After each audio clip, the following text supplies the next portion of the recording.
என்ற ஒரு அறிமுகத்தோடு தான் அந்த படைப்பை அவர் தந்திருக்கின்றார். தமிழில் போர் இலக்கியம் என்று புறத்திணை நூல்களை மேற்கோள் காட்டி ஈழத்தில் போர் இலக்கியத்தின் வரலாற்று பின்னணியை தொடர்கின்றார். ஈழத்து போர் பின்னணியை 1948ஆம் ஆண்டு இலங்கை சுதந்திரம் பெற்ற காலகட்டத்திலிருந்து அதன்பின் தொடர்ச்சியாக ஏற்பட்ட இனக்கலவரங்கள், அதன் விளைவாக நிகழ்ந்த இனப்படுகொலைகள் போன்ற குறிப்புகளுடன் நவீன தமிழ் இலக்கியத்தில் போர் இலக்கியம் என்ற இந்த தனியான பகுப்பை உருவாக்கிய பெருமை ஈழத்தமிழ் படைப்பாளிகளே சாரும் என்றும் அவர் அடையாளம் காட்டுகின்றார். போர் இலக்கிய எழுத்தாளர்களை பட்டியலிட்டு மூத்த தலைமுறை எழுத்தாளர்கள் மட்டுமின்றி புதிய தலைமுறை எழுத்தாளர்களும் இடம்பெற்று இருப்பதை சுட்டிக்காட்டி அந்த இலக்கியத்தின் பரிமாண போக்குகளை தேச விடுதலை, இன விடுதலை, மொழி விடுதலை, பண்பாட்டு விடுதலை, பெண் விடுதலை, சமூக விடுதலை என்று வகைப்படுத்தி சுட்டிக்காட்டுகின்றார்.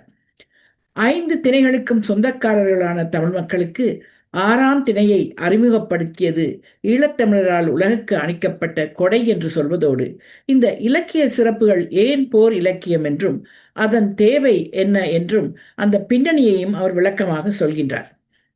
அந்த பகுப்பு அவர் எப்படி செய்திருக்கின்றார் என்றால், கவிதைகள் தனியாக, சிறுகதைகள் தனியாக, கட்டுரைகள், நிகழ்த்துக்கலைகள், பாடல்கள், ஓவியம் என்ற வகையில் அடக்கப்பட்டுள்ளது.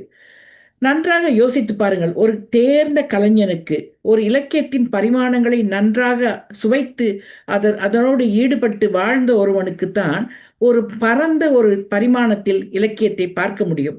இந்த போர் இலக்கியம் என்று எடுத்த உடனேயே அதை அவர் பகுத்திருக்க விதத்திலேயே அவர் அது தொடர்பான அனைத்தையும் அதற்குள் அடக்கி இருக்கின்றார் என்பதை நான் புரிந்து கொண்டேன். போரும் இலக்கியம் என்ற தலைப்பில் சபா ஜெயராசாவின் கட்டுரையுடன் தொடங்குகின்றது அந்த நூல். அதில் போரும் சமூகமும் என்ற நோக்கில் பல தகவல்களை பதிவிட்டு இருப்பதுடன் போர் தொடர்பான பல பன்முக பரிமாணங்களை அடுக்கியிருக்கின்றார். மொழியே ஆயுதமாக என்ற தலைப்பில் நடைபெற்ற ஒரு கருத்தாடல், எழுத்துப்போர் பற்றி திரு தனபாலசிங்கம், மோ பொன்னம்பலம், தே மதுசூனன் ஆகியோர் நடத்திய கருத்தாடலையும் அதில் பதிவு செய்திருக்கின்றார். இந்த வகையில் 3 கருத்தாடல்கள் அதில் இடப்பட்டிருக்கின்றது. நூமான், ரஞ்சகுமார் போன்ற பலரின் கட்டுரைகளும் அதை தவிர பலருடைய இளைய தலைமுறையை சேர்ந்த பலருடைய கவிதைகளும் கூட இடம்பெற்றுள்ளன. குறிப்பாக நுகுமானின் இனத்துவ முரண்பாட்டின் தாக்கம் என்ற தலைப்பில் நுகுமான் எழுதியுள்ள அந்த கட்டுரையில் பல தகவல்களை நாம் காணக்கூடியதாக இருக்கின்றது. குறிப்பாக இலக்கியத்தில் அரசியல் எதிர்ப்பு கவிதைகள் என்ற ஒரு புதிய இலக்கிய வகைகளை 1977ஆம் ஆண்டு முதல் வளர்ந்தது என்பது, இந்த கவிதைகள் 1950ஆம் ஆண்டு எழுதப்பட்ட மொழி தேசியவாத கவிதைகளின் பொருளிலும் வடிவத்திலிருந்தும் வேறுபட்டது என்பதையும் நுகுமான் பதிவு செய்திருக்கின்றார். 1970க்கு பிந்திய 2ஆம் கட்ட அரசியல் எதிர்ப்பு கவிதைகளின் முதல் வருவாக தன்னுடைய 2 கவிதைகளை அவர் குறிப்பிடுகின்றார்.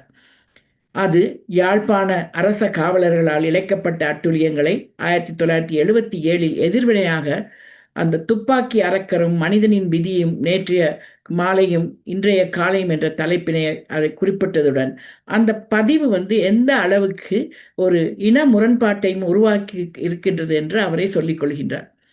நுகுமானுடன் ஞானசேகரன் நடத்திய நேர்காணலில் பாலஸ்தீனிய கவிதைகள் பற்றிய கேள்விக்கு அவர் கொடுத்திருக்கக்கூடிய விடயம், ஒடுக்கப்பட்ட மக்களின் அரசியல் எழுச்சிக்கு அவரது இலக்கிய வெளிப்பாடு இடையிலான உறவு பற்றியது என்ற கருத்து குறிப்பிட்டிருக்கின்றார். கவிஞர்கள், பெண் கவிஞர்கள் எழுதிய 2 கவிதைகள் இங்கு பதிவு செய்யப்பட்டுள்ளது. 1997ஆம் ஆண்டு புவனேஸ்வரிகள் என்ற தலைப்பில் எழுதப்பட்ட கவிதையும், ஆயுதப்படையினரால் பாலியல் வல்லுறவுக்கு உள்ளாக்கப்பட்ட புவனேஸ்வரி பற்றிய கவிதை ஒன்றும் மிக வெளிப்படையாக இனத்துவ உணர்வு சார்ந்து எதிர்வினை மிக்க கவிதை என்பதை பதிவு செய்வதுடன் தமிழ் பெண்கள், சிங்கள பெண்கள் என்று வேறுபடுத்தியும் பௌத்த மதமும் அதற்குள் இழுக்கப்பட்டு இனத்துவ ரீதியான பிளவுபட்ட சமூகங்களின் எதிர்வினை இங்கு வெளிப்படுத்தப்படுகின்றது என்று பதிவு செய்யப்பட்டுள்ளது. இதெல்லாம் வருங்காலத்தில் வரக்கூடிய இலக்கிய ஆர்வம் மிக்க எவருக்குமே ஒரு ஆய்வுக்குரிய ஒரு தகவல் சுரங்கம் என்றே நான் சொல்ல வேண்டும்.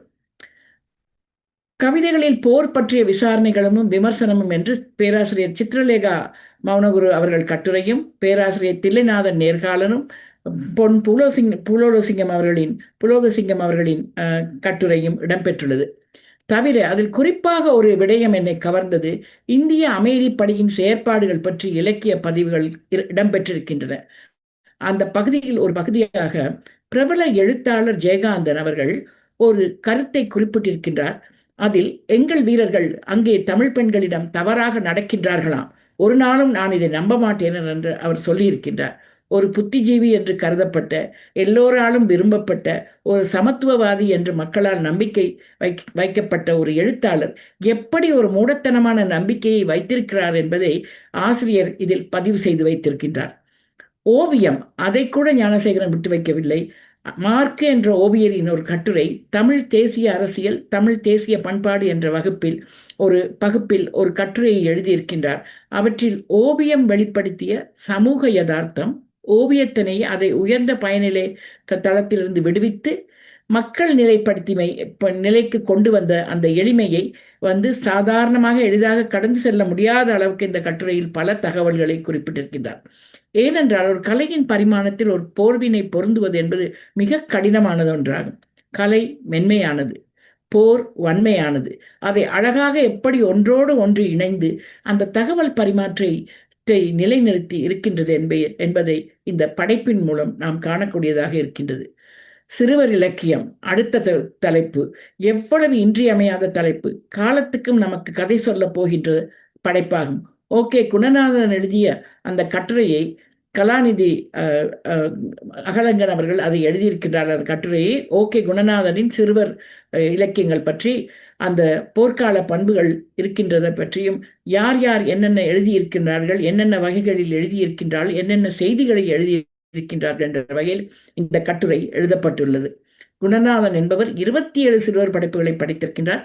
அவருடைய படைப்புகளை சிறுவர்கள் படிக்கும் போது எத்தகைய உணர்வுகளை அவை ஏற்படுத்தும் என்பதை மிக முக்கியமாக நாம் நோக்க வேண்டிய ஒன்றாகும். புத்தகத்தில் ஓர் இடத்தில் ஒரு குறிப்பு இருக்கின்றது. போர் முடிந்த பின் படைக்கப்பட்டு கொண்டிருக்கின்ற, படைக்கப்பட இருக்கின்ற போர்க்கால நிகழ்வுகள் சம்பந்தமான இலக்கியங்களும் போர்க்கால இலக்கியங்களே என்று இது எதை நமக்கு சொல்லுகின்றது என்றால், இன்னும் வரும் அந்த கதைகள் எல்லாம் வளர்ந்து கொண்டே இருக்கும், வாழ்ந்து கொண்டே இருக்கும் என்பதை நமக்கு சொல்லுகின்றது. இந்த போர் இலக்கியங்கள் இதோடு முடிந்து விடவில்லை, போரோடும் முடிந்து விடவில்லை, போர் முடிந்தவுடன் எழுதுவதோடு முடிந்து விடவில்லை. தலைமுறையாக அவர்கள் அணுகுமுறைகளில் இந்த போரை அவர்கள் எப்படி பார்ப்பார்கள், அதன் காரணமாக படைப்பாளிகள் எப்படி படைப்பார்கள் என்பதை நமக்கு உணர்த்தி நிற்கின்றது. இந்த படைப்பை பற்றி நான் சொல்ல வேண்டுமென்றால், இந்த படைப்பிலேயே கலாநிதி துரை மனோகரன் அந்த கட்டுரையில் குறிப்பிட்டிருக்கின்ற சில இலட்சிய நோக்குகளுடன் சில புத்தகங்கள் வெளிவருபவை தனி மனித முயற்சிகளே அவற்றில் மேலோங்கி இருக்கும் என்பதை குறிப்பிடுகின்றார். அது ஒரு தகவலாகும். ஞானத்தில் அந்த வகையில் அது விதிவிலக்கு அல்ல. ஞானத்தின் பலமுள்ள அம்சங்களாக 3 அம்சங்களை அவர் குறிப்பிடுகின்றார். 2000 ஆண்டு ஜூன் மாதம் முதல் தவறாம வெளிவருகிற கன்சிஸ்டன்சி, அடக்கமான முறையில் கனதியான பரிமாணத்தை கொண்டு விளங்குவது கான்டென்ட். அதை தவிர காலம் தோறும் புதிய அம்சங்கள் சேர்க்கப்படுவது நாவல்டி. ஒரு இலக்கியம் எப்போதும் வாழ்ந்து கொண்டும் வளர்ந்து கொண்டும் இருப்பதற்கு இந்த 3 மிக அவசியமாகும். இதில் இலக்கியத்தில் பரிமாணங்களை எல்லாம் கரைத்து குடித்த அந்த ஞானசேகரன் என்பவரின் அனுபவத்தை நான் இந்த புத்தகம் முழுதும் நான் தரிசிக்க முடிந்தது. 677 பக்கம் என்னால் முழுவதுமாக ஆழமாக படிக்க முடியவில்லை.